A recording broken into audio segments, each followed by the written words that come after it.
साथियों को अनुसर का नमस्कार। आज हम लोग एक टॉपिक जो पीजीटी केमिस्ट्री के लिए बहुत ही इम्पोर्टेंट है, और ये टॉपिक क्या है, इस टॉपिक का नाम है एंथ्राक्विनोन। यानी कि पीजीटी केमिस्ट्री में अगर हम लोग टॉपिक देखते हैं तो पीजीटी केमिस्ट्री में अधिकतर ये टॉपिक पूछा जाता है, और पीजीटी केमिस्ट्री एग्ज़ाम में भी ये क्वेश्चंस इस कैटेगरी के आए हुए हैं।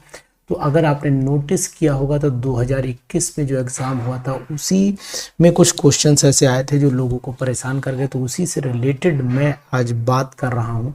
एक नए टॉपिक है जिसका नाम हो जाता है इस टॉपिक का एंथ्राक्विनोन। तो अब हम लोग पढ़ लेते हैं पूरा टॉपिक क्या है। हमारा टॉपिक है हमारा एंथ्राक्विनोन। आज मैं पूरी वीडियो में आपको ये समझाऊंगा कि किस तरीके से एंथ्राक्विनोन बनाते हैं, इसका स्ट्रक्चर क्या होता है एंथ्राक्विनोन को। एंथ्राक्विनोन का एक दूसरा नाम भी है 9,10 डाई हाइड्रो एंथ्रासीन। तो यानी कि अगर इसका नाम लिखना चाहे तो 9,10 डाई हाइड्रो एंथ्रा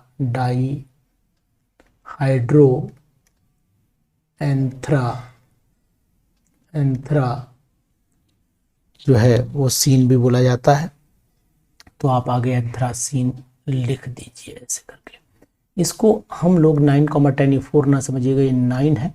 इसको हम लोग जो है 9,10 डाईओन। अब चूंकि 9,10 डाई एंथ्रासीन हो गया तो इसका मतलब ये हुआ कि इसके आगे हमें एक वर्ड यूज करना है जिसका नाम है 9,10 डाईओन। ये वर्ड इसमें हमें यूज कर देना। तो पूरा नाम हो गया 9,10 डाई हाइड्रो एंथ्रासीन और 9,10 डाईओन। यानी कि अगर इसका फार्मूला भी देखें तो फार्मूला बन जाता है इसका फार्मूला बन जाता है हमारा C14 हो जाता है, और यहाँ पर H के 8 हो जाते हैं और ऑक्सीजन यहाँ पर 2 हो जाते हैं।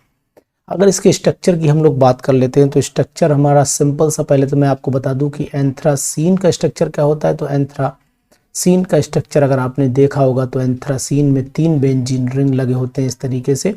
ये हमारा एंथ्रासीन का स्ट्रक्चर हो जाता है। तो एंथ्रासीन से ही मिलता जुलता स्ट्रक्चर एंथ्राक्विनोन को भी है। तो एंथ्राक्विनोन का स्ट्रक्चर अगर हम लोग देखना चाहें तो एंथ्राक्विनोन का स्ट्रक्चर फिर हमारे सामने ये एंथ्राक्विनोन का स्ट्रक्चर आ जाएगा। यानी कि अगर मैं इसे ऐसे बना देता हूं तो ये एंथ्राक्विनोन का स्ट्रक्चर बनेगा। और यहाँ पर हम लोगों को करना क्या है, इसमें एक रिंग डाल देना है, इस पर भी एक रिंग डाल देना है, यहाँ पर डबल बॉन्ड O लगा देना है, यहाँ पर भी डबल बॉन्ड से O लगाना है। ये स्ट्रक्चर कहलाता है एंथ्राक्विनोन का। तो इसकी हमें पढ़ना क्या है, इसकी आज हमें प्रिपरेशंस पढ़नी है। तो यानी कि सबसे पहले हम लोग इसकी प्रिपरेशन की बात कर लेते हैं कि how can be prepare anthraquinone. तो एंथ्राक्विनोन को बनाने के लिए हमने करना क्या है, एंथ्राक्विनोन को बनाने के लिए सबसे पहले हमें एंथ्रासीन ही लेना पड़ेगा। और ये एंथ्रासीन क्या है, ये एंथ्रासीन हमारे सामने बहुत ही इंपॉर्टेंट टॉपिक है, इसलिए साथ बने रहेगा। ये एंथ्रासीन है। इस एंथ्रासीन को अगर हम लोग गर्म कर देते हैं 300 से 500 डिग्री सेल्सियस टेम्परेचर ले लेते हैं। यानी कि टेम्परेचर अब हमने लिया है, मान लीजिए यहाँ पर 300 से लेकर के 300 डिग्री सेल्सियस से लेकर के 500 डिग्री सेल्सियस के बीच टेम्परेचर यूज़ करिएगा।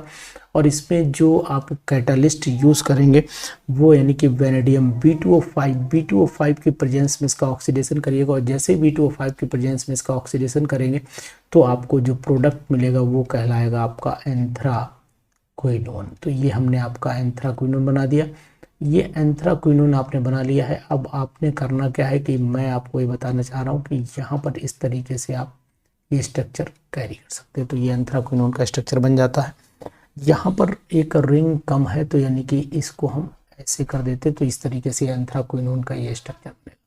अब यहाँ पर एक चीज़ बहुत इंपॉर्टेंट हो जाती है कि भाई इसकी प्रॉपर्टीज़ क्या है। तो सबसे पहले तो आपको ये बता दूँ, it is pale yellow colourless जो होता है सॉलिड होता है, यानी कि पेल येलो। और ऐसा कहें कि अगर इसे टेम्परेचर थोड़ा सा हीट कर दिया जाए तो इसके टेम्परेचर पर फर्क पड़ जाता है, वैसे ये पेल येलो कलर का होता है। सबसे पहले हम इसकी रिडक्शन प्रॉपर्टी पढ़नी है। तो रिडक्शन क्या होगा, तो नेक्स्ट पेज हम लोग ले लेते हैं, पेज नेक्स्ट पहुंचते हैं। तो नेक्स्ट पेज पे हम इसकी रिडक्शन बताएंगे, आपको कैसे बताना चाहेंगे। तो ध्यान से देखिएगा कि रिडक्शन बनाने के लिए मैंने बहुत सारी इस टेक्निक का यूज़ किया है कि ये रिडक्शन ईजिली आपको समझ में आ जाए। तो मैंने ये लिखा आपका एंथ्राक्विनोन। पहले आप एंथ्राक्विनोन देखिएगा, बहुत ही इंपॉर्टेंट टॉपिक है, छोड़ना नहीं है आपको, किसी भी कीमत पे नहीं छोड़ना है। और पूरा टॉपिक पूरी वीडियो को ध्यान से पढ़ लेना। तो ये मैंने एंथ्राक्विनोन ले लिया। अब एंथ्राक्विनोन को मैंने ये बॉन्ड बना दिए, यहाँ पर इस तरीके से मैंने बॉन्ड बना दिए। यहाँ डबल बॉन्ड O लगा दिया, यहाँ पर भी मैंने डबल बॉन्ड O लगा दिया। अब हमने करना क्या है, अब हमने ये करना है कि इसकी जो रिडक्शन किस किस कंडीशंस में हो सकता है वो रिडक्शन हमने पढ़ लेने हैं। तो रिडक्शन के लिए मैंने एक लाइन सिंपल सी खींच दी है, ये मैंने लाइन खींची। अब मैं क्या कर रहा हूँ कि इसको ले जाता हूँ यहाँ पर, यानी सबसे पहला रिडक्शन क्या हो सकता है, बहुत ही इंपॉर्टेंट है। सबसे पहला रिडक्शन इसका एसन HCl और एसिटिक एसिड, यानी कि एसन लिखा मैंने, HCl लिखा और एसिटिक एसिड मतलब CH3COOH के साथ इसका मैंने रिडक्शन करा दिया। जैसे ये सब मैं पूरा क्या पढ़ा रहा हूँ आपको बता देता हूँ। ये जितनी भी प्रॉपर्टीज़ हम लोग पढ़ रहे हैं ये सब रिडक्शन की प्रॉपर्टीज़ हैं, अभी रिडक्शन की प्रॉपर्टीज़ हैं। इसके बाद चेंज करके भी बताऊंगा। तो ये रिडक्शन हो गया। इसका रिडक्शन जब कराएंगे तो करना क्या है कि इसका एक, ये वाला एक जो आपको दिख रहा है, ये एक चाहे ऊपर का चाहे नीचे का ऑक्सीजन जो है वो रिड्यूस करा दीजिए। तो सिंपल सा ये कंपाउंड हमारे सामने जो मिलने वाला है वो कंपाउंड एक तो ऐसा ही रहेगा। पहले मैं 3 रिंग बना देता हूँ, और 3 रिंग बनाने का मतलब है कि कोई भी एक कीटोनिक ग्रुप जो है वो आप रिड्यूस कर दीजिए। तो मैं यहाँ पर इसको ऐसे बनाता हूँ, ऐसे ऐसे और ऐसे बना दे रहा हूँ इस तरीके से। यहाँ मैं O लगा दे रहा हूँ, नीचे वाले को रिड्यूस कर दिया। ये मैंने नीचे वाले दोनों हाइड्रोजन यहाँ पर इस तरीके से लगा दिए, रिड्यूस हो गया। तो इसका नाम एंथ्रोन कहलाता है, यानी कि जो कंपाउंड बना है ये कंपाउंड आपका एंथ्रोन कहलाता है। ये एंथ्रोन बना दिया मैंने। अब क्या करना है इसका, अगर मैं जिंक और अमोनियम हाइड्रोक्साइड से कराता हूँ तो तब क्या कंडीशन होगी। तो यहाँ पर मैं लिख देता हूँ, यहाँ पर मैं ले लेता हूँ इसके बाद कंपाउंड आपका वही जिंक और अमोनियम हाइड्रोक्साइड। तो यहाँ पर मैंने जिंक लिख दिया और यहाँ पर मैंने अमोनियम हाइड्रोक्साइड लिख दिया। बहुत ही इंपॉर्टेंट बन रही वीडियो भाई साहब, बिल्कुल मिस नहीं करना है आपको। तो ये प्रोडक्ट नेक्स्ट कंडीशन में जो बनने वाला है वो क्या बनेगा, वो मैंने 3 रिंग बनाना है। सिंपल सा 3 रिंग बनाइए, आप ज़्यादा नहीं सोचिए, 3 रिंग बनाइए। और 3 रिंग बनाने के बाद पहले अंदर एडजस्टमेंट बॉन्ड का करिएगा। इस तरीके से मैंने सब बॉन्ड एडजस्ट कर दिए। अब क्या करना है, अब यहाँ पर तो 2 हाइड्रोजन रिड्यूस हो चुके हैं, तो इन दोनों हाइड्रोजन को रिड्यूस कर दीजिए। यहाँ पर एक H लगा दीजिए, यहाँ एक OH लगा दीजिए। इस कंपाउंड का नाम 9,10 डाईहाइड्रो एंथ्रानॉल हो जाता है। तो 9,10 डाईहाइड्रो दिख ही रहा है आपको, डाईहाइड्रो एंथ्रा NTHRA एंथ्रेनॉल कहलाता है, क्योंकि OH लगा इसलिए एंथ्रेनॉल कहलाता है। और अगर इसका हम रिडक्शन करा देते हैं जिंक और HCl से, यानी केवल जिंक और HCl डाल दें इसमें, बहुत ही इंपॉर्टेंट यहाँ पर जिंक और HCl मैंने डाला। तो अब प्रोडक्ट क्या बनेगा वो मैं आपको दिखा रहा हूँ। कि अब प्रोडक्ट बन जाएगा आपका डाई एंथ्रासीन बनेगा। और डाई एंथ्रासीन बनाने के लिए आपको क्या करना पड़ेगा, 2 एंथ्रासीन आपस में जोड़ने पड़ेंगे। ये मैं पहला एंथ्रासीन आपको दिखा रहा हूँ। ये पहला एंथ्रासीन मैंने लिया, इसके अंदर मैंने बॉन्ड बना दिए हैं इस तरीके से। सॉरी, ये बॉन्ड मैंने बना दिया है, ये यहाँ पर बना दिया मैंने, सॉरी ठीक है। ये मैंने पहला एंथ्रासीन इस तरीके से बना दिया। दूसरा एंथ्रासीन यहीं से अटैच कर दीजिएगा, यानी कि ये दूसरा बेंजीन टाइप का जो रिंग है, बेंजीन टाइप का रिंग, वो यहीं से जोड़ना है। यानी कि ज्वाइंट जो देना है वो 9,10 पोजीशन से ही आपको ज्वाइंट देना है। तो इस तरीके से मैंने बना दिया। तो अगर मैं इसको ऐसे कर दूं और इसको ऐसे कर दूं, यहाँ ऐसे कर दूं, यहाँ ऐसे, तो ये आपका डाई एंथ्रासीन बन जाता है, जिसको आप डाई एंथ्रासीन के नाम से भी जान सकते हैं। तो यहाँ मैंने लिख दिया, नाम भी लिख देता हूँ इसका, डाई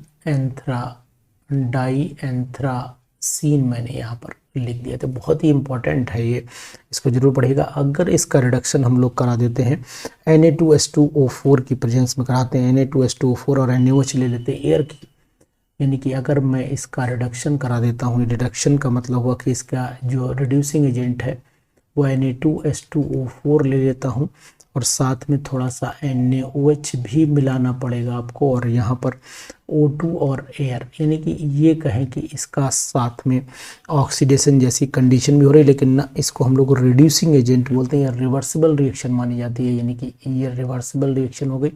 और जो यहाँ पर प्रोडक्ट बनने वाला है वो प्रोडक्ट भी बहुत ही इम्पोर्टेंट है, और ये प्रोडक्ट मैंने यहाँ पर बना दिया। देखिएगा क्या प्रोडक्ट बना हुआ है। ये प्रोडक्ट वही सिंपल बॉन्ड अपने बनाते हैं, ऐसे करके ऐसे करके ऐसे करके, और यहाँ पर आ जाएगा आपका OH, और नीचे भी आपका यहाँ पर OH आ जाएगा। तो इसका नाम क्या होता है, इसका नाम एंथ्राक्विनोल कहलाता है। ये आपका हो गया एंथ्राक्विनोल, ये कहलाएगा, ये एंथ्राक्विनोल हो जाता है। तो इस तरीके से आपने ये पूरा रिडक्शन इसका देख लिया। अब हम नेक्स्ट पेज पर चलते हैं कि भाई नेक्स्ट पेज क्या पॉसिबिलिटी हो सकती है, वो हम लोग देख लेते हैं। कितने इंपॉर्टेंट रिएक्शंस, इसलिए बिल्कुल बने रहिएगा। अब 9,10 एंथ्राक्विनोन को अगर हम लोग जिंक के साथ केवल हीट कर दें तब भी एंथ्रासीन ही मिलता है। तो नेक्स्ट पेज पे हम लोग चल लेते हैं। ये पहला वाला पेज हो गया। इससे पहला वाला पेज जो है और भी देखते हैं। ये मैं डिलीट कर देता हूँ, पुराना पेज है, ये भी मैं डिलीट कर देता हूँ, ये भी मैं डिलीट कर देता हूँ। चलिए अब हम लोग नेक्स्ट पेज पे चलते हैं। ये हमारे सामने आ गया, ठीक है। तो यहाँ पर हम लोग आ जाते हैं और यहाँ पर हम आपको बताएंगे कि इसको जिंक के साथ में ट्रीटमेंट दें, जिंक और HI के साथ में ट्रीटमेंट दें तो क्या बनता है। तो यहाँ पर मैं ले लेता हूँ, ये मैंने एंथ्राक्विनोन ले लिया, ये मैंने यहाँ पर लिया आपका एंथ्राक्विनोन। तो ये मैंने एंथ्राक्विनोन बना दिया, ये एंथ्राक्विनोन हो जाता है। अगर इस एंथ्राक्विनोन को हम लोग क्या करते हैं, जिंक और HI के साथ में, यहाँ पर जिंक लिखा मैंने, साथ में HI के साथ में ट्रीटमेंट दिया और थोड़ा सा इसे हीट कर दिया। जैसे हीट किया तो अभी आपका एंथ्रासीन में कन्वर्ट हो जाता है।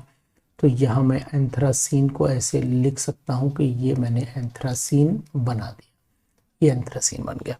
अब अगर हम लोग इसका सिंपल सा क्या कराएं, इलेक्ट्रोफिलिक सब्स्टिट्यूशन रिएक्शन, यानी कि इलेक्ट्रोफिलिक सब्स्टिट्यूशन रिएक्शन के लिए ये जो है वो रेजिस्टेंस रहता है। तो मैं यहाँ पर लिख देता हूँ कि इलेक्ट्रोफिलिक सब्स्टिट्यूशन रिएक्शन ऑफ, यहाँ पर हेडिंग बना लेता हूँ इलेक्ट्रोफिलिक सब्स्टिट्यूशन। कौन कौन से रिएक्शंस आ सकते हैं, इसलिए बिल्कुल ध्यान रखिएगा, बहुत ही इंपॉर्टेंट है ये। इलेक्ट्रोफिलिक सब्स्टिट्यूशन रिएक्शन की बात करें तो इलेक्ट्रोफिलिक सब्स्टिट्यूशन के रिएक्शन के अगेंस्ट जो है ये थोड़ा रेजिस्टेंट रहता है, कम शो करता है, क्योंकि इसके अंदर इलेक्ट्रॉन विड्रॉइंग कार्बोनाइल ग्रुप लगे हुए हैं। फिर भी अगर एंथ्राक्विनोन की हम लोग रिएक्शन कराते हैं ओलियम से, H2SO7 से रिएक्शन कराएं तो क्या बनेगा। तो यहाँ पर मैं लिख देता हूँ, ये मैं एंथ्राक्विनोन लिख देता हूँ सिंपल, ये मैंने यहाँ पर एंथ्राक्विनोन लिख दिया, ये आपका हो गया एंथ्राक्विनोन।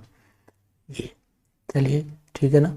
अब क्या करना है, अगर इसको हम लोग ओलियम के साथ में गर्म करते हैं 140 पे और 120 जो टेम्परेचर लेना पड़ेंगे, तो हम लोग क्या करते हैं, यहाँ पर मैं इसको यूज़ कर लेता हूँ H2S2O7, टेम्परेचर 120 डिग्री सेल्सियस ले लेता हूँ और साथ में थोड़ा डालना पड़ेगा HgSO4। तो जो प्रोडक्ट मिलने वाला है वो क्या मिलेगा, यानी कि SO3H जुड़ जाएगा और SO3H जो जुड़ेगा पोजीशन नंबर 1 पे जुड़ेगा। तो यानी कि ध्यान रखिएगा। तो यहाँ पर मैं बना देता हूँ इस तरीके से, ये पूरा बनाया मैंने, इस तरीके से ये पूरा बना दिया। यहाँ पर वही सिंपल सा आपको एंथ्राक्विनोन बनाना है, कोई नई चीज़ नहीं बनानी है। और यहाँ पर वही आपको ऐसे बना के, और ये पोजीशन नंबर 1 ये होती, तो यहाँ पर आप ग्रुप में दूसरे कलर से लगा देता हूँ, यानी कि ग्रुप यहाँ पर मैं लगा देता हूँ SO3H ग्रुप लगा देता हूँ। तो इसका नाम हो गया आपका एंथ्राक्विनोन 1 सल्फोनिक एसिड कहलाता है। तो इसका नाम मैं लिख देता हूँ एंथ्राक्विनोन 1 सल्फोनिक एसिड, यानी 1 सल्फोनिक एसिड कहलाता है। और यही अगर टेम्परेचर में ले लेता हूँ, यानी कि टेम्परेचर में वही रखता हूँ, यानी कि H2S2O7 रखता हूँ, टेम्परेचर 140 डिग्री सेल्सियस कर देता हूँ। 140 रखना है, यानी कि टेम्परेचर आपको ध्यान रखना है, यहाँ पर कितना रखना है, 140 डिग्री सेल्सियस, 140 डिग्री सेल्सियस। थोड़ा सा बढ़ा देना टेम्परेचर, जैसे बढ़ाएंगे तो बीटा पोजीशन जिसे बोलते हैं, यानी कि 2 सल्फोनिक एसिड बन जाता है। तो यहाँ पर मैं इसके भी कलर को चेंज कर रहा हूँ, यानी कि यहाँ पर मैं बना दे रहा हूँ, ये प्रोडक्ट आपका हो गया एंथ्राक्विनोन एज इट इज़, जैसे आप बनाते हैं वो एंथ्राक्विनोन बना दीजिए। ये मैंने यहीं पर लगा दीजिए एंथ्राक्विनोन, ये ऐसे करके यहाँ पर आप एंथ्राक्विनोन लगा दीजिए, ये एंथ्राक्विनोन हो गया। और ये आपका बन गया, यानी कि यहाँ पर लग जाएगा SO3H, इसका नाम हो जाता है एंथ्राक्विनोन 2 सल्फोनिक एसिड, ये प्रोडक्ट आपको मिल जाता है। तो इस तरीके से इसका ये रिएक्शन जो कहलाती है, ये आपकी सल्फोनेशन रिएक्शन कहलाती है। तो यहाँ मैं लिख देता हूँ इसकी, ये सल्फोनेशन रिएक्शन है, बहुत ही इंपॉर्टेंट रिएक्शन है। और इसके बाद अब हम लोग इसकी नाइट्रेशन रिएक्शन के बारे में पढ़ लेते हैं कि भाई इसका नाइट्रेशन कराए तो क्या होगा। तो नाइट्रेशन में भी सिंपल सा यही है कि NO2 लगना है, और NO2 जब लगना है तो कहाँ लगेगा वो भी मैं आपको दिखाई दे रहा हूँ। तो यहाँ पर यानी कि नेक्स्ट पेज पर चल लेते हैं, यानी अब हम बना देते हैं सिंपल सा। एंथ्रा, ये मैंने बनाया आपका एंथ्राक्विनोन। चलिए ये एंथ्राक्विनोन हो गया। इस एंथ्राक्विनोन के लिए हमें करना क्या है वो हम देख लेते हैं। ये हमने एंथ्राक्विनोन पहले पूरा बना देते हैं। इसका नाइट्रेशन कराने जा रहे हैं। नाइट्रेशन कराएंगे तो आप जान रहे होंगे कि हम लोग H2SO4 लेंगे कंसनट्रेटेड, H2SO4 की प्रेजेंस में डालेंगे कंसनट्रेटेड HNO3। जैसे ही डालेंगे तो अब होगा क्या, नाइट्रो NO2 ग्रुप जोड़ना है तो NO2 ग्रुप जोड़ दीजिए भाई। चलिए ये मैंने यहाँ पर NO2 जोड़ना जा रहा हूँ कि ये बना दिया आपका रिंग बनाया पूरा। यहाँ पर एंथ्राक्विनोन एज यूजुअल बना दीजिए, कोई दिक्कत नहीं है। और यहाँ पर आप एज यूजुअल कोई ग्रुप लगा दीजिए। यहाँ पर पोजीशन नंबर 1 पे आप NO2 ग्रुप लगा दे तो ये नाम आपका 1 नाइट्रो एंथ्राक्विनोन हो गया। तो यहाँ पर मैं लिख देता हूँ 1 नाइट्रो एंथ्राक्विनोन लिख देता हूँ। और अब करना क्या है कि 1 नाइट्रो एंथ्राक्विनोन को अगर दोबारा अगर हम लोग गर्म कर देते हैं, यानी कि दोबारा फर्दर अगर मान लीजिए कंसनट्रेटेड HNO3 के साथ में अगर दोबारा इसको कंसनट्रेटेड H2SO4 के साथ में इसको ट्रीटमेंट दे देते हैं, थोड़ा सा हीट भी कर दीजिएगा। जैसे इसको हीट करेंगे तो 1,5 और 1,8 डाई नाइट्रो एंथ्रासीन बन जाएगा। 1,5 समझते हैं ना, 5 पोजीशन जान रहे हैं आप, 5 पोजीशन कौन सी होगी, तो ये 1 हो गई, 2 हो गई, 3, 4 है ना, 5, 6, 7, 8, 9, 10 ये कहलाती हैं। तो यानी कि पोजीशन अगर यहाँ दिखाना चाहें तो हम दिखा सकते हैं 1 पोजीशन, 2 पोजीशन, 3 पोजीशन, 4 पोजीशन, ये हो गई आपके 5, ये 6 हो गई, ये 7 हो गई, 8 हो गई, ये 9 पोजीशन है और ये पोजीशन नंबर 10 है। तो इस तरीके से अगर आप दोबारा गर्म करते हैं तो ये 1,5 बन सकता है, 1,8 भी बन सकता है। तो 1,5 बना लेंगे और 1,8 एंथ्राक्विनोन। तो मैं केवल नाम लिख देता हूँ 1,5 dinitro anthraquinone, dinitro anthraquinone बनता है, क्विनोन बनेगा। और साथ में बनता है 1,8 डाई नाइट्रो एंथ्राक्विनोन। इस तरीके से बना लेंगे। इसके इम्पोर्टेंट यूज़ क्या है वो आपको बता दे रहा हूँ कि सबसे ज़्यादा यूज़ एंथ्राक्विनोन को डाई के इंटरमीडिएट में करते हैं। तो it is used as a dye intermediate,